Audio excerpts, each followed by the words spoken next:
reciban los saludos de David de Puerto Madryn, que me dijo, papá, dice, mandale saludos a cada uno de ellos. Eso por un lado. Y mientras tanto le invito a que usted abra sus Biblias en el libro de Primera de Samuel. Amén. Gracias, hermana Claudia. Primera de Samuel, capítulo 16. Voy a resumir y leer el versículo 12 y el versículo 13, nada más de Primera de Samuel. Quiero que podamos compartir ahí una palabra, como dije desde ayer, tengo en mi corazón, en mi mente, y quiero compartir con ustedes. Primera de Samuel, capítulo 16, versículo 12 y versículo 13, dice así la palabra del Señor. Envió pues por él y le hizo entrar, y era rubio, hermoso de ojos y de buen parecer. Entonces Jehová dijo, levántate y úngelo, porque este es. Y Samuel tomó el cuerno de aceite y lo ungió en medio de sus hermanos, y desde aquel día en adelante el Espíritu de Jehová vino sobre David. Se levantó luego Samuel y se volvió a Ramá. Este es el pasaje donde nosotros leemos y mencionamos sobre el llamamiento de David, que fue ungido como rey sobre Israel. Este es un pasaje donde muchas veces lo mencionamos, tal vez muchas veces lo escuchamos, muchas veces tal vez lo hemos leído, ¿no? Se conoce la historia desde la escuela bíblica, la escuela dominical. Conocemos la historia del rey David, cuando fue llamado, cuando fue ungido. 71 años vivió David. Se cree, ¿no? A los 71 años murió David siendo el rey de Israel. 40 años gobernó sobre Israel, sobre Judá. 40 años y medio se dice que él gobernó, que él reinó. Cuenta la Biblia, ¿no?, que el primer rey, quien había sido Saúl, había sido desechado por haber desobedecido los principios del Señor. Entonces, Dios llamó a David como sucesor del rey Saúl.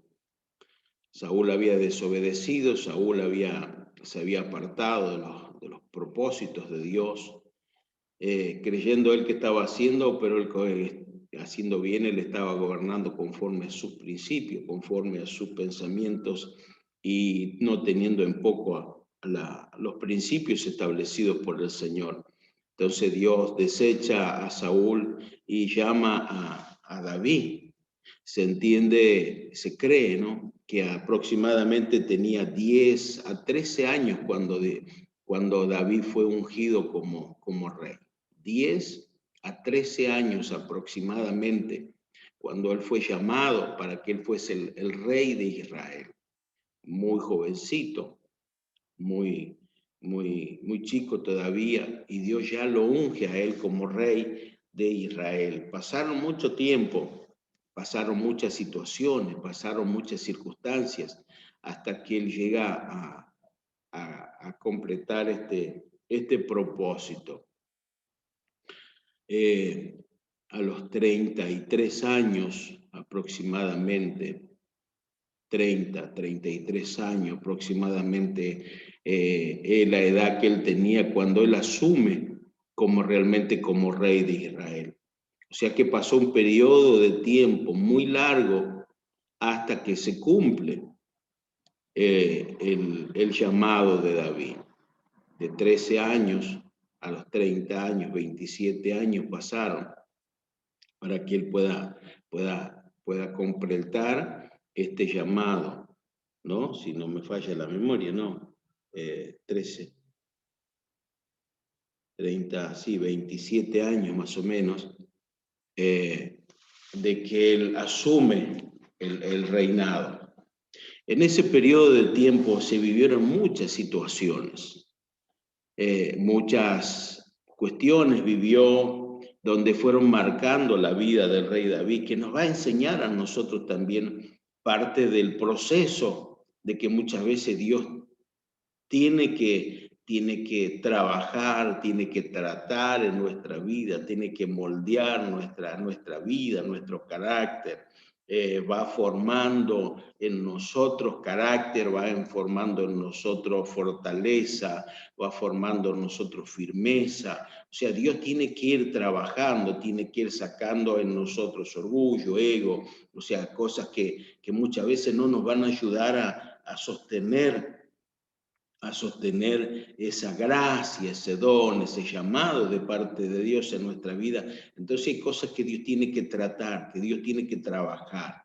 Por eso puedo hacer memoria del pasaje donde Dios habla a Jeremías y le dice: Jeremías, descendí a casa del alfarero, yo quiero hablar contigo. Y entonces le muestra a Jeremías cuando el alfarero trabaja en el barro y forma y se echó a perder, él lo desarma y vuelve a trabajar y dice: ¿acaso yo no puedo hacer lo mismo con ustedes? No, o sea que Dios tiene que trabajar en nosotros, Dios tiene que formar en nosotros de Él, tiene que formar en nosotros, como dije, carácter, firmeza, y bueno, y un montón de cosas que eh, muchas veces no entendemos por qué tenemos que pasar situaciones. Pero de hecho, nosotros mirando en este proceso, como dije, ¿no? De 40 años gobernó. Fue llamado desde muy temprano, 10, 13 años, ¿sí? Muy chiquito fue llamado. Pero en ese periodo de tiempo, de esos 30 años, esos 27 años que pasaron, ¿qué fue lo que David vivió? Conocemos la historia de que David mata a Goliat cuando tenía 17 años, 16, 17 años aproximadamente. Él se enfrenta con este guerrero gigante, quien estaba confrontando al pueblo de Israel. Y él se enojó tanto y dijo: ¿quién es este judío, este filisteo incircunciso que viene a enfrentar al enemigo, al pueblo de Israel, al pueblo del Señor? Dice: ¿quién es este que se anima a venir a enfrentar? Y bueno, enfrenta a este Goliat y lo mata. Que de hecho después, más adelante, nosotros vemos que él estaba que él estaba, que la espada de él estaba en un templo, y de ahí él pide que un arma, algo para defenderse. Dice: no hay otra cosa acá que la espada de Goliat. Y él dijo: denme eso que bien me sirve en este momento. Entonces tomó la espada de Goliat y después va a utilizar como su arma de guerra. Pero miraba yo en 13 pasos, 13 situaciones, después de haber vencido a Goliat, después de haber sido ungido como rey. David tuvo que vivir situaciones muy difíciles, muy tristes, situaciones donde nosotros podemos decir: ninguno de nosotros quisiésemos pasar las situaciones que David vivió. Mirando yo el pasaje de la historia de David, mencionada en el capítulo 21 de Primera de Samuel en adelante, hasta el capítulo 1 de Segunda de Samuel, donde él asume como rey, pasaron situaciones bastante difíciles. Si miramos en el capítulo 21, versículo 10, encontramos cuando después de que Saúl lo enfrentó, se enojó con él y le tiró una lanza que quedó clavada en la pared, donde si él dice que no se corría, esa lanza lo iba a clavar y él iba a quedar clavado en la pared. Se enojó tanto Saúl con él de que fue renombrado, que fue elogiado, alabado por el pueblo por haber matado a Goliat, que el celo invadió el corazón de Saúl, que empezó a perseguirlo para matarlo. No era otra cosa que él quería acallarlo, sino que directamente quería matarlo. Entonces, leemos la historia de que Saúl lo persigue de tal forma, de tal manera, que fue tanto el enojo que Saúl tenía contra David, que no quería otra cosa que saber de que David estaba muerto, que había desaparecido de la faz de la tierra y que David no era quien iba a avergonzarlo. En otra palabra, se sentía avergonzado. Un muchacho que ocupe el lugar de defensor del pueblo de Israel cuando Saúl estaba para cumplir ese rol, ese papel, ¿no? Entonces, David tiene que huir, tiene que salir, se escapa de la presencia de Saúl, y la primer huida, el primer momento que él huye, dice la palabra del Señor que él huye a la ciudad de Gat, donde reinaba el rey Aquís, que era enemigo del pueblo del Señor, era el rey de los filisteos, y él huye, ¿no? Él huye por resguardar su vida, él tiene que huir y huye a otra ciudad, y allá le está un tiempo. Después, más adelante, en el capítulo 13, capítulo 21, el mismo versículo 13, leemos que dice que él tuvo que fingirse loco porque él tuvo temor también por su vida. Pero fíjense qué loco, ¿no? Porque él huye de Saúl, quien era su rey, y va abajo el reinado del rey Aquís, que era rey de los filisteos, y dice que él tuvo temor por su vida, y para resguardar su vida de que los filisteos no lo maten o lo metan preso, él fingió loco. Dice que él empezó a babarse y a hablar tonterías, y que la baba corría por su barba. Entonces el rey aquí dice: yo no tengo suficientes locos acá para que me traigan a este otro loco, y lo echó. O sea que en las circunstancias trágicas, ¿no? Porque él, huyendo de uno por resguardar su vida, de su propio rey, se enfrenta con los enemigos, pero él pudo más tener esa confianza de que ahí él iba a resguardar su vida entre los filisteos que en su propia tierra, en su propia nación. Otra situación fue cuando dice que después de un tiempo, después él sale de ahí y él se mete en una cueva, que es la famosa cueva que muchas veces escuchamos, la cueva de Adulam, donde estaban, dice que entre los que estaban ahí había parientes, había proscriptos, o sea, había fugitivos, había endeudados, había muchas personas desesperadas, descontentas en esa cueva, y de ahí el rey David saca los 400 valientes de David. De ahí no solo dice que fueron 400, sino que después de ahí él formó un ejército de 600 hombres que pelearon a muerte al lado de David, y lo defendieron a David de una manera tremenda, la honra que tenían a David, la lealtad que tenían con David. Pero todo eso, ¿en qué momento? Cuando él se esconde en una cueva, la cueva de Adulam. O sea que el de pasarse entre los filisteos, de fingirse loco, se mete en una cueva, está escondido en una cueva. Después de ahí el Señor se glorifica una vez más, porque de ahí sale, dice que defiende la ciudad, el pueblo de Keila, donde los filisteos estaban ahí tomando posesión de aquel lugar, y David con los 600 hombres dice que defendió la ciudad de Keila, y Dios se glorificó. Después de ahí, Saúl siempre persiguiéndolo, y él teniendo un ejército, teniendo un grupo de hombres muy valientes, muy hábiles en la espada, en la guerra.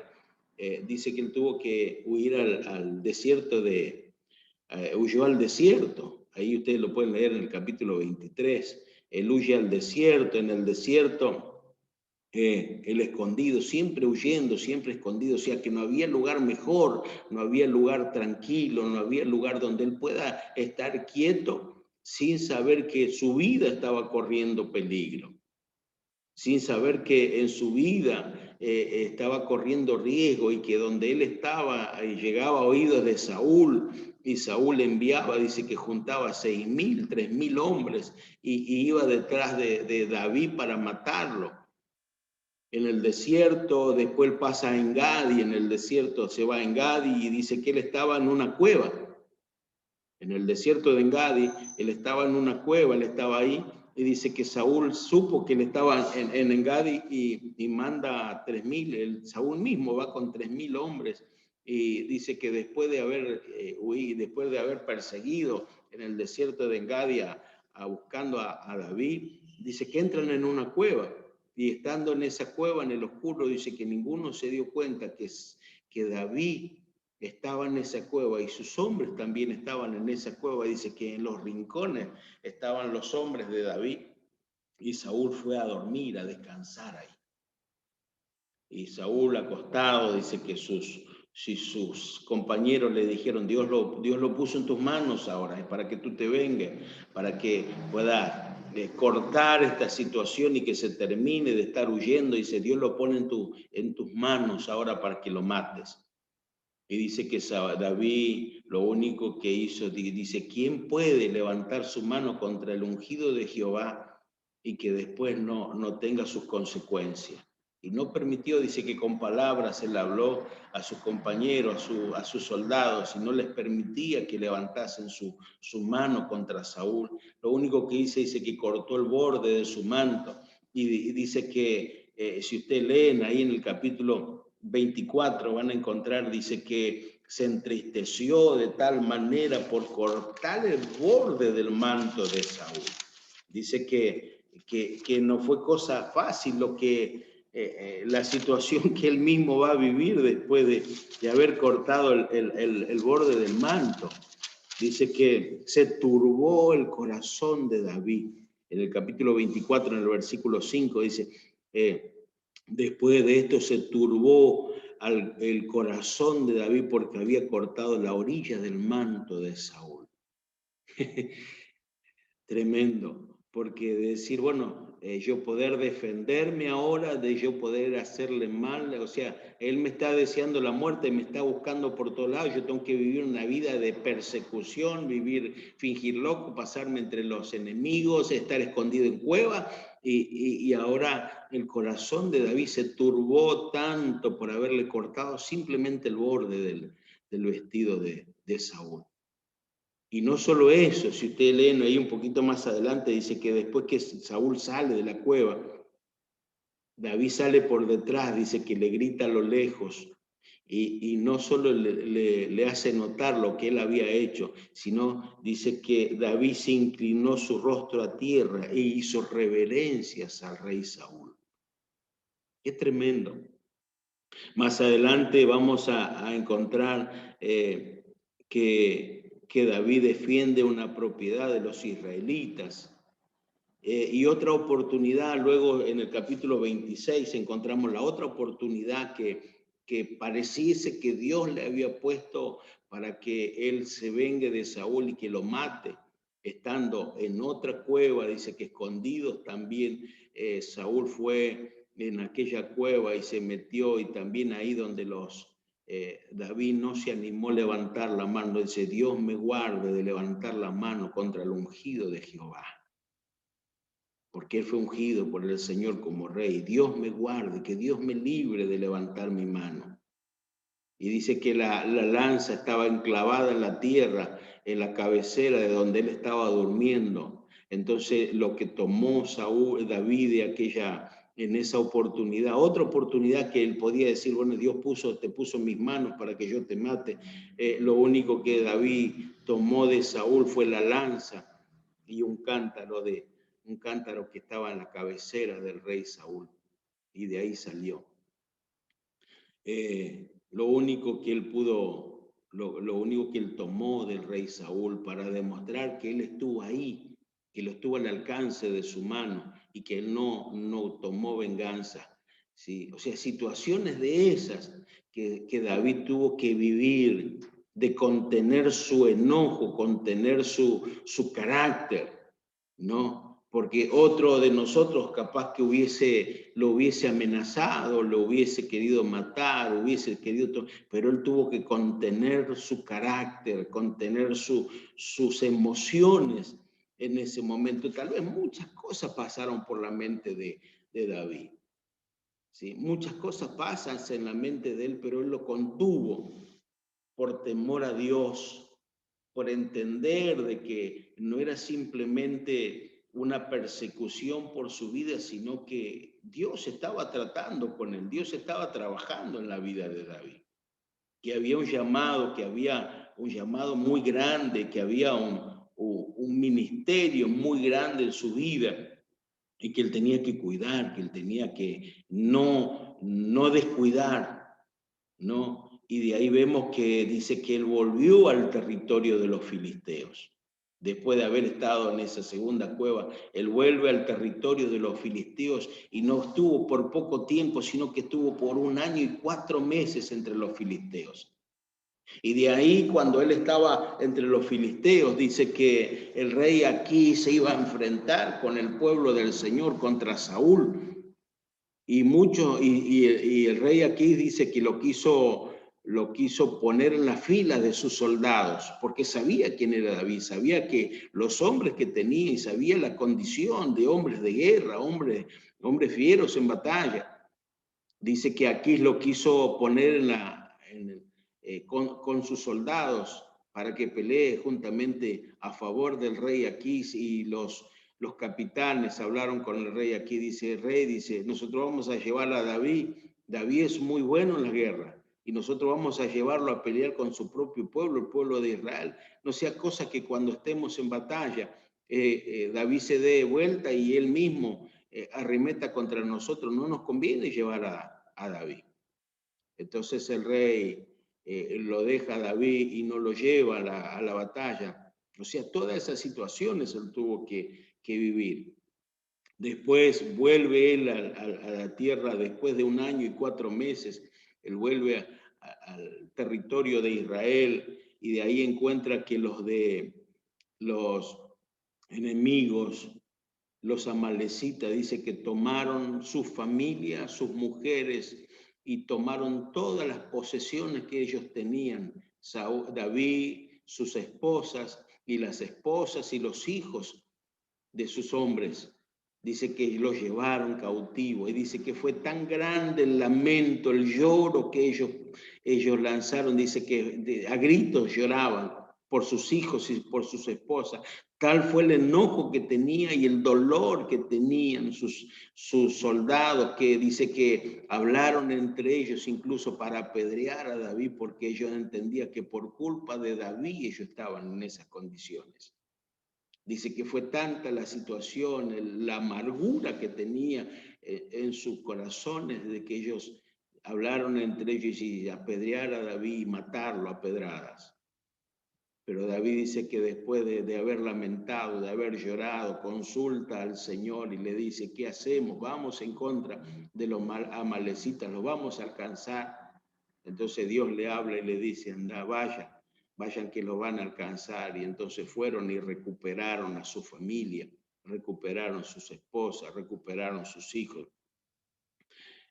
Situaciones de estas, entre batallas, entre escondidas, entre huidas, entre enemigos y entre cuevas, durante 13 años, 13 largos años aproximadamente, David huye de Saúl hasta que Aquís y el pueblo filisteo mata a Saúl. Mata a Jonathan y mata a su ejército. Y cuando Saúl se vio rodeado, que ya no tenía esperanza de salir con vida, y dice que él pide que su compañero, su escudero, lo mate. Y su escudero no se animó a matarlo, y él se larga sobre su propia espada y se muere. Dice que fue tanto que Saúl lloró y ayunó por la muerte de Saúl y de Jonathan, y que pidió que se recordase la muerte del rey Saúl, y lo honró. A pesar de que durante 13 años él tuvo que vivir una vida de persecución, 13 largos años de que él tuvo que vivir escondido, huyendo por su propia vida, él dice que nombró y dijo que todos debían recordar la muerte del rey Saúl, aquel ungido de Jehová. Y después de tantos años, después de 13 años aproximadamente, recién se cumple lo que cuando él tenía de 10 a 13 años había sido llamado para ser ungido, que fue, mejor dicho, ungido, fue apartado como rey. A los 13 años se cumple, a los 30 y tantos años se cumple de que él va a ser el rey de Israel. Después de eso hay otras historias que nosotros podríamos ver, pero analizaba, ¿no? Analizaba y veía toda esta historia, todo este recorrido de la vida de David. Después de haber sido ungido, después de haber sido llamado, vivir situaciones, y dice, y leíamos al comienzo, ¿no? Que lo que uno, si quiere, puede mirar, dice que entonces Jehová se levantó y le dice, úngelo. Y el versículo, ungido en medio de sus hermanos, y el Espíritu, dice el versículo 13, y Samuel tomó el cuerno de aceite, lo ungió en medio de sus hermanos, y desde aquel día en adelante, o sea que no solo fue en ese día, sino que durante el periodo de los 13 años de calamidad, persecución, angustia y todo lo que podamos decirle, pasar frío, pasar hambre, pasar calor, tener que estar viviendo en cuevas, dormir mal, dice, y el Espíritu de Jehová vino sobre David desde aquel día en adelante. O sea que todo esto que nosotros mencionábamos de la historia de David, se entiende y se sabe, ¿sí?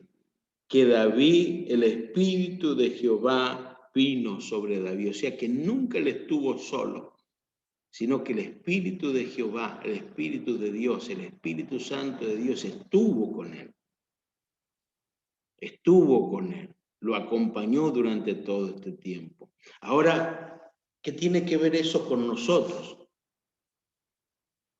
La palabra del Señor hace mención en el libro de Romanos, en el libro de Corintios, que todas las cosas que se escribieron antes para nuestra enseñanza fueron escritas.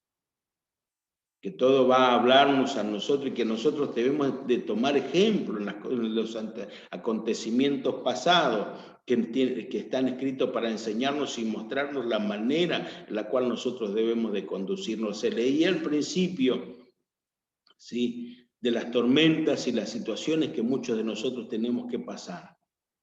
De que nuestro camino no es un camino de rosas, sino que es un camino donde muchas veces hay rosas, pero las rosas tienen espinos.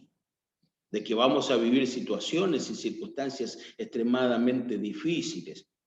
De hecho, Jesús mismo dice, en el mundo ustedes van a tener aflicciones, pero confiad en mí, yo vencí el mundo. O sea que nuestra vida que hemos conocido y conocemos mientras estamos en el camino de Dios, nosotros vamos a vivir persecuciones, vamos a vivir afrentas, vamos a vivir situaciones aún de peligro de muerte, que muchas veces nosotros tenemos que estar como escondidos en una cueva. Pero en todo ello, si nosotros nos mantenemos en fidelidad, si nosotros mantenemos nuestra fe y nuestra confianza en el Señor, nosotros vamos a llegar a completar la victoria en cada una de nuestras vidas. De que la situación que nos toque vivir, hoy estamos viviendo situación trágica, terrible en el mundo entero. Y que muchos cristianos han desviado su corazón, su fe de Dios, porque no pueden entender, no pueden comprender esta situación. Otros, su situación por el simple hecho de no poder congregar, se enfriaron sus corazones y se apartaron del propósito de Dios. Hoy está tan fríos, tan apáticos, su fe se apagó, su amor por Dios se apagó. O sea, vemos tantas circunstancias de poder decir cómo es. Hoy, si bien tenemos esta situación que no podemos congregarnos, pero ¿por qué nuestro amor se tiene que enfriar? Nuestro amor se tiene que apagar para con Dios. Si todo esto fuimos advertidos, todo esto sabemos que iba a acontecer y que aún nosotros no sufrimos nada de lo que muchos misioneros, obreros del Señor que están ofrendando sus propias vidas, su propia familia por la obra del Señor.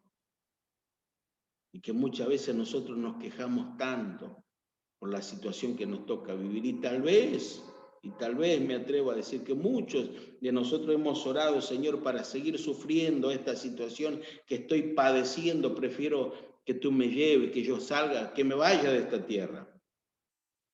Que muchas veces nosotros renegamos por lo que nos toca vivir. Renegamos por lo que nos toca pasar. Renegamos y tal vez muchas veces nos enojamos con Dios mismo por estar como en la manera que estamos, porque tenemos o porque no tenemos, porque tenemos abundancia o porque vivimos escasez, o porque estamos sanos o porque estamos enfermos, porque la situación, mi esposa, mi esposo, mi hija, mi hijo, el trabajo, la sociedad, la enfermedad o lo que sea que nos toque vivir, nosotros renegamos contra Dios, nos quejamos, nos enojamos y muchas veces nos alejamos de Dios sin tener en cuenta de que muchas veces Dios tiene que trabajar en nosotros. Dios tiene que permitirnos atravesar ciertas situaciones porque Dios está tratando, como decía Jonathan hace un momento, yo en este último tiempo como Dios está tratando con mi vida. Dios tiene que tratar con nuestro carácter, Dios tiene que tratar con nuestra fidelidad, con nuestra propia fe. Nuestra fe tiene que ser probada, como el oro es probado por el fuego, es refinado en fuego, así tiene que ser, dice la palabra del Señor, no dice Pedro, el apóstol Pedro en su carta, que nuestra fe tiene que ser refinada como el oro, tiene que ser probada, tiene que pasar por el fuego. ¿Y qué es? Si no es las enfermedades, las luchas, las afrentas, las situaciones matrimoniales, familiares, sociales, laborales, de salud que tenemos que pasar, que son las que trabajan en nuestra vida, en nuestro carácter. Que el Señor nos ayude a que podamos entender y comprender que si lo que estamos pasando, nunca nosotros estamos solos. Solo no estamos. Solo no estamos, el Señor está con nosotros.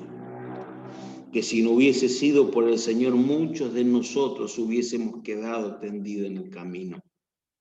Que si no fuese que Dios nos hubiese acompañado, nosotros qué rato también hubiésemos estado lejos de la presencia del Señor. Y no encontramos un hombre y una mujer que no haya sufrido y no haya padecido por servir al Señor o por honrar o querer honrar a Dios. Y aquellos que entendieron, que aquellos que Jesús mismo en su momento dijo, aquel que viene en pos de mí, aquellos que se hacen discípulos de mí, muchas veces no van a tener dónde recostar su cabeza, no van a tener dónde poder dormir. Y muchos de ellos tuvieron que tener una piedra como almohada por seguir al Señor. Y nosotros nos quejamos, y nosotros nos enojamos, y nosotros cuestionamos la vida que nos tocó vivir, la vida que nos toca afrontar. Pero hermanos, esta palabra venía a mi corazón para que nosotros podamos analizar, yo pueda analizar mi vida, usted pueda analizar su vida. De que tenemos que estar agradecidos con Dios. Agradecidos, a pesar de las circunstancias. Saúl y David, un claro ejemplo de personas que tal vez están haciendo las cosas muy mal. Pero si está donde está, nosotros debemos de honrar. David, un hombre que la Biblia lo enseña y nos dice que era conforme el corazón de Dios. El elogio que Dios mismo da testimonio de la vida de David. Y la vida de David tiene muchas cosas que no son como para que nosotros digamos que podía enorgullecerse de una vida íntegra, recta, porque tuvo errores, tuvo fallas. Pero una de las cosas que podemos ver que este periodo que le tocó atravesar, estos 13 años aproximadamente que le tocó vivir, fue situación donde él demostró que realmente amó a Dios, que realmente honró a Dios y que realmente él aceptó lo que le tocó vivir por amor a Dios. Hermanos, hermanas, que nosotros podamos analizar también nuestra vida. Si realmente nosotros somos agradecidos al Señor por lo que nos está tocando vivir. Si nosotros realmente honramos a Dios con las circunstancias que nos toca vivir. Ya sea que Dios haya permitido que podamos tener mucho o que podamos tener poco. Ya sea que nosotros podamos estar mal o estar bien. Que no sea eso lo que nos separe o que nos acerque a Dios, sino que realmente nosotros podamos acercarnos a Dios por quien es Dios y no por lo que Dios nos da. Que nosotros podamos amar a Dios por quien es, por lo que hizo por nosotros, por permitirnos a nosotros ser uno más de los que estamos enlistados y en la fila para estar una eternidad en la presencia de Él y gozar por la eternidad. Y que esta escuela que nos tocó vivir, ya sea que estemos en la primera fila o en el último banco de esta escuela, que nosotros podamos simplemente aprender y agradecer a Dios. Inclina tu cabeza y oremos al Señor. Señor, te damos gracias en este momento por tu palabra. Te damos gracias, Señor, por esta oportunidad que tú nos